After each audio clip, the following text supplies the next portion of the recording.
Je vais donc vous ouvrir la troisième porte, et par la même occasion celle de mon jardin d'ailleurs, avec la chamane aux yeux bleus. Alors en fait, la chamane aux yeux bleus, c'est la suite de la Damoiselle d'Aguilar. Au départ, il n'était pas question de continuer, hein, ça se terminait là. Et c'est Jacques Duquesne, qui était mon parrain en écriture, c'est lui qui m'a incité à envoyer mon manuscrit aux maisons d'édition. C'est lui qui m'a dit, non, tu ne peux pas laisser ton Agnès comme ça, il faut absolument ouvrir vers l'avenir. Oui, bah, du coup, en ouvrant vers l'avenir, à la fin de ce livre-là, j'ai ma tête qui s'est mise en marche et mon imagination, et j'ai commencé à me demander ce qui allait arriver à ma trop savante damoiselle qui exerce donc la médecine, ce qui est rigoureusement interdit en France. C'était depuis peu, hein, puisque c'est en 1352 que Jean le Bon a émis un édit qui interdisait la médecine aux femmes et qui l'assimilait à la sorcellerie. Donc, ce qui veut dire que jusqu'ici, il y en avait peu, mais il y en avait. D'ailleurs, il y avait une femme qui était professeure de médecine à l'université de Bologne en 1300, c'est dire. Et non seulement elle exerce la médecine, mais elle exerce la médecine arabe, c'est-à-dire des infidèles. Vous imaginez bien que l'Église ne peut pas laisser passer ça. Donc, chassée, traquée, elle est obligée de s'enfuir et pour essayer de trouver ailleurs un endroit où on l'accepterait telle qu'elle est. Et donc, dans ma tête, plein d'aventures initiatiques prenaient forme et je voyais ça en deux autres volumes. C'est-à-dire, dans un premier temps, ça serait appelé les Lions de Taprobane. Taprobane, c'est le nom de Ceylan au Moyen-Âge, et ça se terminait au moment où elle quittait l'île. Et puis ensuite, donc, la chamane aux yeux bleus, à partir du moment où elle est en mer de Chine, jusque sur la route de la soie. Sauf que ma maison d'édition de l'époque, Pygmalion, a crié au secours en me disant non, non, on vient juste de vous lancer, vous n'êtes pas assez connu, déjà une suite c'est un peu casse-gueule, alors prévoir deux autres volumes, pas question. Donc j'ai tout rassemblé dans ce livre, donc la chamane aux yeux bleus, l'intégralité des aventures, reste des aventures de Agnès de Monclar, fille du châtain de l'Aguilar, et ça commence par un naufrage. Alors attachez bien votre ceinture parce que ça va secouer. Le grand mât s'abattit sur le pont avec un fracas déchirant. La tempête faisait rage.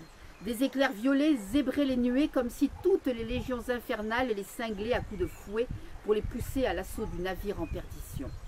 Les lames, hautes comme des montagnes, accouraient de tous les points de l'horizon à la fois. Elles assiégeaient la nave, faisant craquer ses flancs sous leurs coups de bélier, menaçant à tout instant de l'écraser comme une vulgaire noix. Le soleil avait disparu. La Sainte-Jordi se battait bravement en un combat désespéré, perdu d'avance. Le ciel crépusculaire en plein midi n'était plus qu'un gigantesque chaudron où les nuages sombres tournoyaient, se convulsaient, bouillonnaient comme du plomb fondu prêt à se déverser sur les damnés de l'océan. Chaque coup de tonnerre répercutait l'écho du roulement de sabots annonçant l'arrivée des 4 cavaliers de l'Apocalypse, vomis de la géhenne au grand galop. Agrippé à la vergue que chaque embardé du bateau ivre menaçait de lui arracher des mains, à moitié noyé par la pluie et les paquets de mer, la bouche et les narines remplies d'eau, Agnès suffoquait, tentant désespérément de reprendre sa respiration. Autour d'elle, sur le pont, c'était le chaos. Des tonneaux désarrimés roulaient d'un bord à l'autre, brisant membres et espars. À la faveur d'un éclair, elle vit Barbéry et Hermann d'Hildesheim luttant côte à côte pour tenter de colmater une voie d'eau qui s'agrandissait à vue d'œil dans le franc-bord. L'Allemand, comme à son ardonnaire silencieux, les dents serrées et le front têtu sous la frange rousse, le Lombard vociférant, jurant à toute vitesse, comme si le flot de ses imprécations pouvait venir contrer celui qui s'échappait par saccades de la plaie béante au flanc de la nef. Et puis l'obscurité revint. Une obscurité grouillante où s'agitaient par soubresauts des ombres informes, où la mer déchaînée hurlait plus fort que les hommes qui mouraient. Les drisses et les haubans, arrachés à leur taquet, claquaient dans le vent, sifflant comme autant de serpents prêts à attaquer. L'un d'eux dut trouver sa proie. Agnès l'entendit se détendre soudain et s'enrouler autour du torse d'un malheureux marin qui disparut par-dessus bord avec un cri étranglé. Elle n'eut pas un geste de révolte ou de pitié. Ce déchaînement de fin du monde la laissait comme paralysée, abasourdie par le tumulte haineux de la tempête. Elle voyait, elle entendait, mais son esprit, en état de choc, se réfugiait dans le rôle de spectateur passif, étranger à la tragédie qui courait vers son dénouement. Il y avait quelques heures, quelques instants à peine, la Sainte-Jordi voquait paresseusement sur une mer d'huile. Le soleil, pâle et sans rayons, comme voilé d'une épaisse mousseline, faisaient onduler des ombres maladives sur le pont écrasé de chaleur. L'air était immobile, pesant, poisseux. Seul un léger clapot faisait danser la nef ventrue, l'empêchant de s'en soupir tout à fait. Penchée par-dessus la lisse à la recherche d'un peu de fraîcheur, Agnès avait surpris l'air préoccupé de Renaud de Saint-Estève. Le capitaine de la Sainte-Jordi s'était entretenu un long moment avec le pilote, un majorquin madré qui l'accompagnait dans ses expéditions depuis des années. Les mains à plat sur la barre pour en sentir le moindre frémissement, les deux hommes avaient scruté l'horizon, déconcertés par ce calme soudain. L'océan s'apprêtait à leur jouer un tour à sa façon, mais par tous les diables, lequel? Leur longue expérience de la navigation en Méditerranée ne leur servait de rien. La Sainte-Jordi voguait depuis plusieurs lunes en eau inconnue. De mémoire de marin, jamais un navire n'avait poussé si loin vers le sud, le long des côtes africaines. Du moins, nul n'en était revenu pour en attester. Bon, on disait certes que dans les temps anciens, des galères de Phénicie s'étaient aventurées fort en avant dans les mers australes, mais ce n'était sans doute qu'une des nombreuses légendes qui couraient dans les tavernes sur les quais. La Sainte-Jordi avait quitté le port de Barcelone au cœur de l'été, en l'an de grâce 1358, avec pour mission de découvrir le Grand Passage, celui qui permettait, pensait-on, de contourner le continent africain vers les Indes fabuleuses. Agnès revoyait ce jour radieux où la cité catalane avait revêtu ses plus beaux atours pour saluer leur départ. Se détachant sur le vert sombre des collines qui enserraient la ville comme un écrin, les étendards multicolores claquaient au vent du large.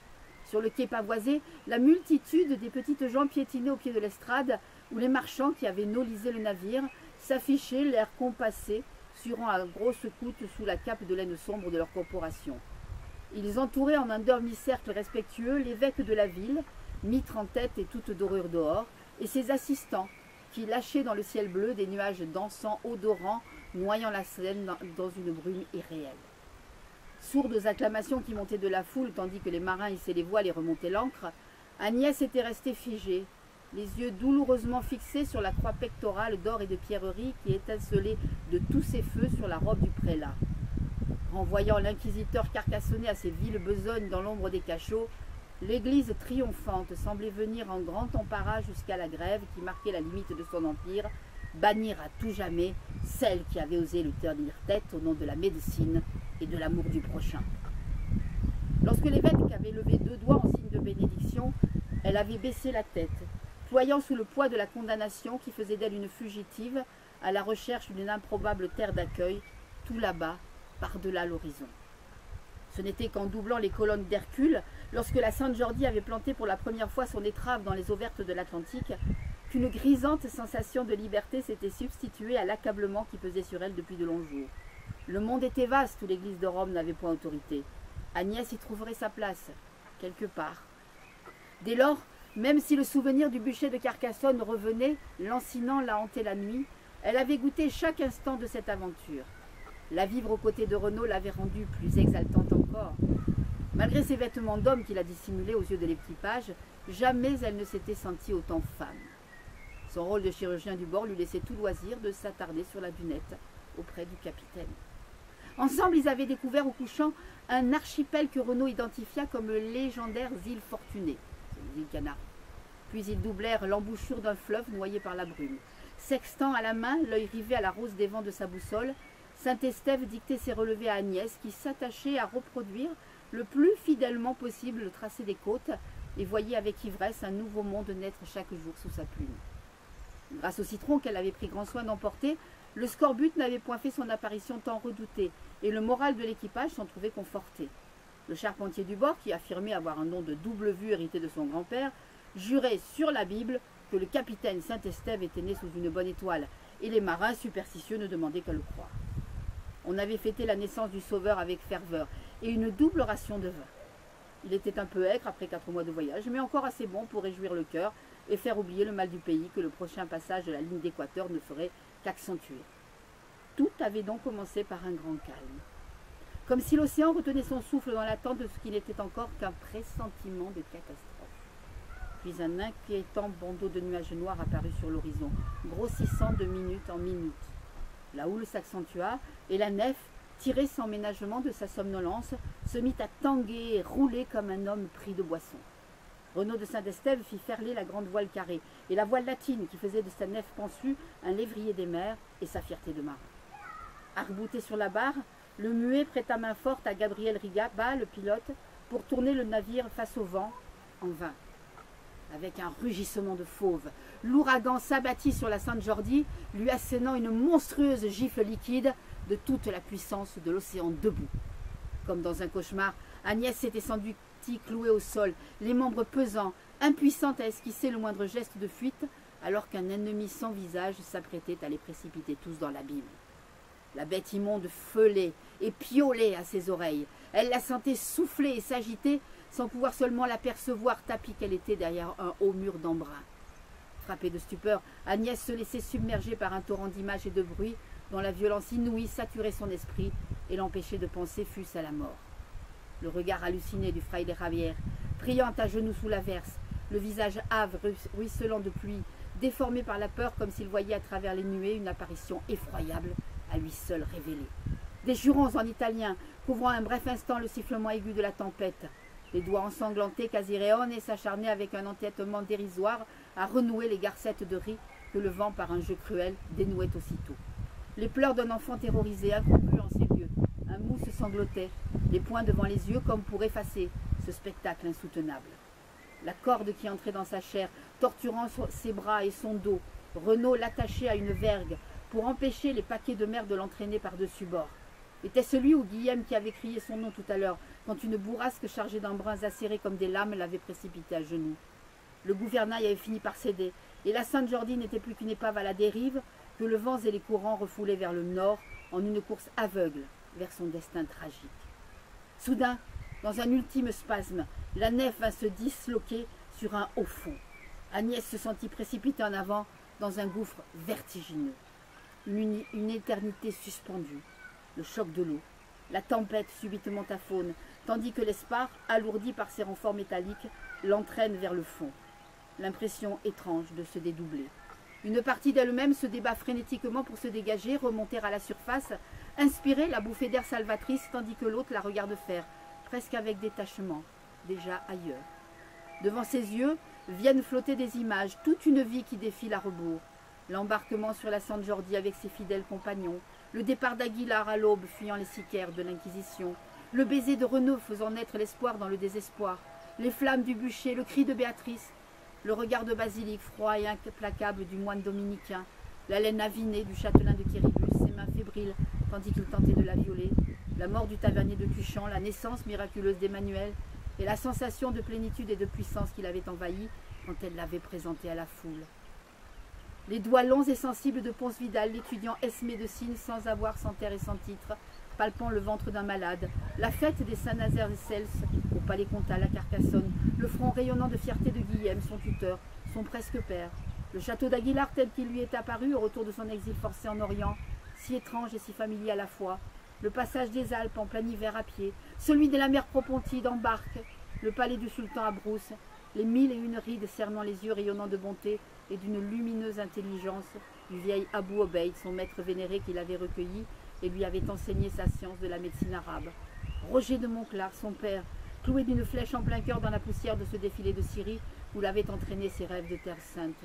Le doux visage aux contours estompés, au sourire flou de sa mère, Serena, morte en couche alors qu'elle n'était qu'une fillette de 4 ans.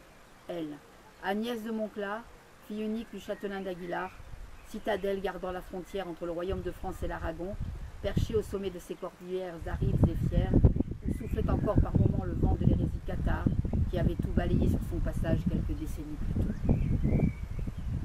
Un voile rouge sang vint incendier l'écran de ses paupières closes. Les poumons au bord de l'explosion, elle étouffe. En une sarabande folle, les fantômes surgis de son passé tournoient et se fondent, lui sourient et l'appellent, comme pour l'aider à franchir le grand passage vers cet au-delà qui est déjà le leur. Ouvrir la bouche, laisser le flot amer entrer dans sa gorge et c'en sera fini. Les eaux vertes de l'océan se refermeront sur elle, tel un linceul. La fille du soleil aura pour tombeau les profondeurs abyssales qu'aucune lumière n'éclaire jamais. Tragique ironie. Une secousse, un bras qui enserre sa taille, des lèvres qui se collent aux siennes pour lui insuffler un peu d'air, de vie. La voyant couler à pic, Renaud a plongé à sa suite son couteau de marin entre les dents. Au moment ultime où elle s'abandonnait à la mort, il a tranché la corde qui la retenait prisonnière et l'entraînait vers le fond. Sans un regard pour la vergue qui poursuit sa descente, inexorable, d'un vigoureux coup de talon, il remonte vers la surface, son précieux fardeau serré contre son cœur.